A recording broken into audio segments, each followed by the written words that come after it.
Alright guys, I picked up what I think may be the best Jordan colorway for the fall, and I think it may be the best non-OG release of the year as well.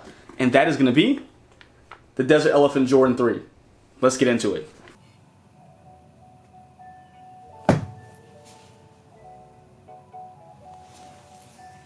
Hey, what's going on everybody? It's Mike from sneakerhistory.com and we are back with another video. Guys, thank you so much for joining. If you hadn't done so already, you know the drill. Hit the subscribe button down below, hit the notification bell, hit the like, leave a comment. Guys, we are growing. We are just about 150, 160 subscribers away from 2,000 subscribers, which is a huge milestone for the channel. So guys, keep on doing what you do. I really do appreciate every last one of you. Now, I know you guys saw the shoe we're looking at in the intro, and you're probably like, again, Mike, what is going on with you lately? You are super late. No, I'm not. And I guess I want to really take that stigma away from sneakers, because who cares about being late or early? Because I know the early video gets the look. Trust me, I've had some early shoes and I can tell they get the looks. But I told you, this is the people sneaker channel. So I'm showing you stuff out there that is dope, that is nice, that is under retail, that is still available. For those out there who are like me, who say, you know what, there's not a time frame of me getting it. If I want it in my collection, when the time is right, I'll get it. And again, the sneaker we're looking at today is the Desert Elephant Jordan 3. Guys, this shoe, as soon as I saw mock-ups of it, knew it was gonna be a cop. Immediately, there was no ifs, ands, or buts. It was, again, when's the right time? Because with this kind of, this climate of sneakers, I feel like I can wait a little bit. I don't have to go jump on the sneakers app and deal with the, taking the L and being upset for like an hour. I can just wait, because that's what I did here. And just like I mentioned in the last two videos, guys, I took some used stuff out of my collection. I wore, got life out of it. I just wasn't wearing it anymore. I didn't like it anymore. Just time to move on from it. Got a lot of decent credit from GOAT, and I was able to find stuff that I wanted to add into the collection now and get it for decent prices. So guys, this one was, I think, a $200 sneaker. It was under retail on GOAT, and with the credit I was able to amass from the used sneakers I sold, I didn't pay anything out of pocket for this. So this was basically a quick trade out, something old for something new, which, dope.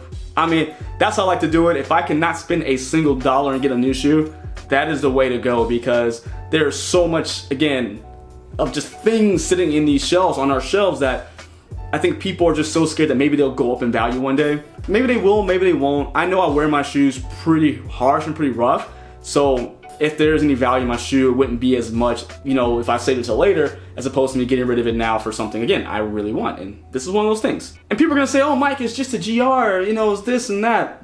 And GRs can be nice too, and we're not gonna go down that path, because I feel like I'm about to go down a rabbit hole of nonsense, so that'd be for another day. But when this shoe first surfaced, I know a lot of people wanted it to look exactly like this, and were really upset that it didn't. So you guys can clearly see the differences, but you can also see the similarities. With the Desert Elephant name, people really expected it to be the same exact shoe with a little bit of a kind of sand colored hue to the elephant print we get on the shoe that it's most famous for. And that's kind of what the mock-up showed us. And if I can find a mock-up, I'll throw it up here so you guys can see it again if you forgot what it looked like. But that's not what we got. We got something a little different, and for good purpose, because there was no story behind the shoe, which is okay. They don't have to have a story behind every release. But what I did see about the shoe is that they wanted to go ahead and make a more lifestyle version, which I think is kind of funny, because the Jordan 3 is an all lifestyle shoe now, I think. But a more lifestyle version of the Jordan 3 by adding in what we see, a more natural look of the elephant print that you would get from a brown elephant, which I'll throw a picture of a brown elephant here. Yes, if you didn't know, they do exist. And I like what they did here, because it does look more natural.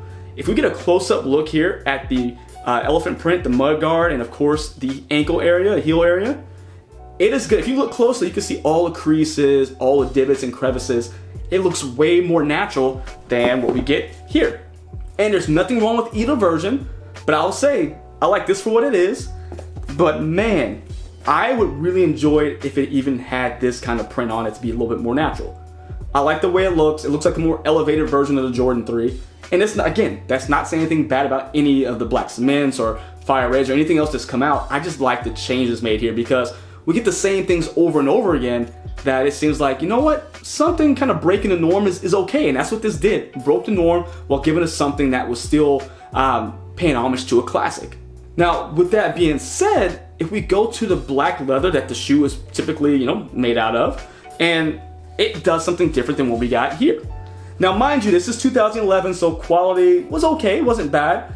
And it was a decently soft leather. The only thing when I look at these two shoes together is like, wow, they tumbled the crap out of this leather here. While this one is not tumbled so much and gives it just a nicer look. And I like the fact that it's not just super high gloss, it's almost matted to where this shoe just looks super clean. And I don't know, just that, what the treatment they did on this one, the little less tumble, letting it be a little bit more natural, looks very nice because this one looks highly manufactured. Again, I love the shoe. Clearly, I beat it to like the sole. Look at this. If you guys haven't seen me take videos of this one, sole's coming off, paint's cracking. Like, I wore this shoe. Back tab's broken off. I wore this shoe. Don't let anyone fool you. But this one just looks like, you know, a lot of Jordans out there, they come, you know, a certain way, and the more you wear them, the better they look. This is going to be one of those because I think once that leather starts to get molded to your foot, it starts kind of getting, you know, stained or bleached by the sun, just weather, it's going to look very nice. And I really, really enjoy that, along with the fact I finally got one of the Jordan 3s with the new toe box. Because if you look at the toe box here and here, there's a huge difference. Let's do it sideways. I think you get a better comparison. Look how high the toe box is on a 2011. Really bulbous-like.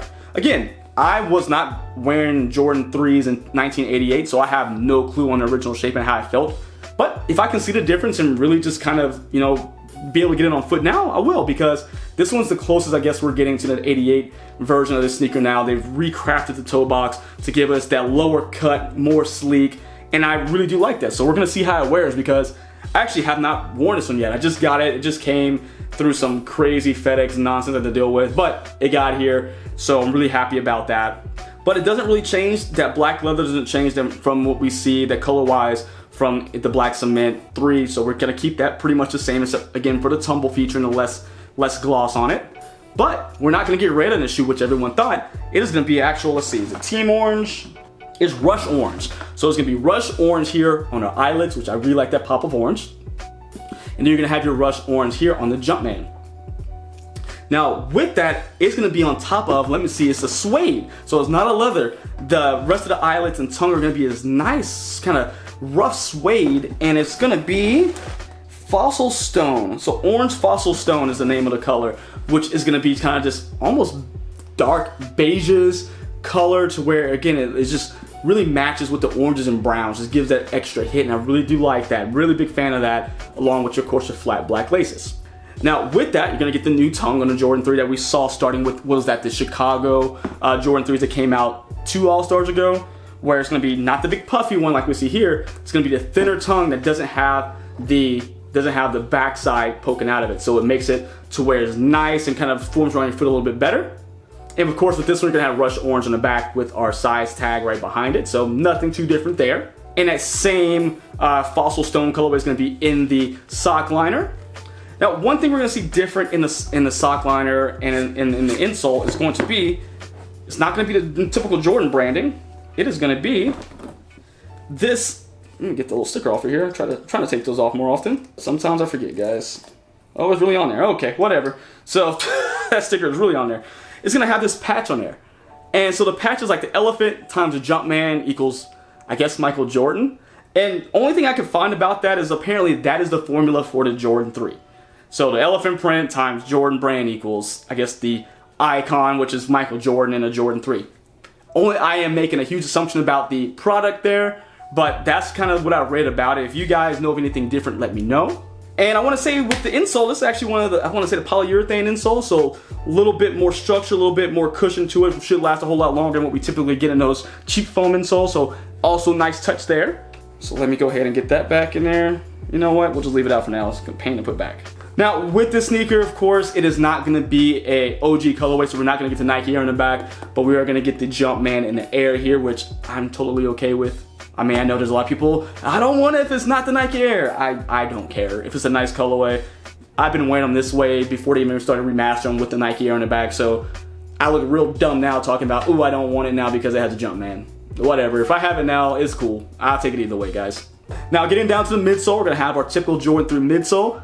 We're gonna have our black piece here, giving an accent around the heel area, but we're gonna have a majority of our midsole done in kind of a sail off-white cream color, which I really like because, I mean, this clearly became that, but I like it this way because with that brown, it really makes sure it's not the white is not off-putting. It really just puts it all together in a really smooth transition from the upper to the midsole. Really do like that.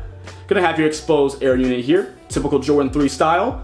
And get into the outsole, gonna have the same Jordan 3 outsole. Again, replacing all of the red with the Rush orange in the forefoot here and on the Jordan branding. So you're gonna have that. And guys, honestly, this is one of the shoes, again, I was really hyped for the year, just knowing that I needed another Jordan 3 in my collection because this one is done, it's over.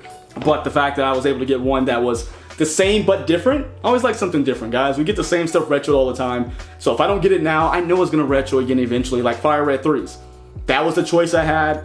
These were cheaper than the Fire Red 3s, of course, and I know the Fire Red 3s are gonna come back, you know, a few years from now, so I'm not in a big rush, and if they're still this cheap, I'll just grab a pair before the year's end. So, you know, it is what it is. They're probably never gonna retro this, and I like to do something different that I won't see again. But sizing, true to size, of course, you see the B-roll now. I did put them on my feet during this video so I can actually give you guys a look, but true to size, just like any yellow Jordan 3. Big fan of it, huge fan, and I think I'm gonna get a lot of wears out of it, not only through the fall, but I think I could wear this anytime with just a nice pair of jeans, nice pair of, you know, cargo, shorts, whatever. This can go a lot of different places, so it's a very nice shoe. I like the changes they made on it just to make it, just to spice up a little bit. But you let me know what you think about it. Do you like it? Do you not like it? Did you grab a pair? Did you grab a pair from under retail? Let me know down below, guys, and I look forward to talking to you in the comments. And until next time, see ya.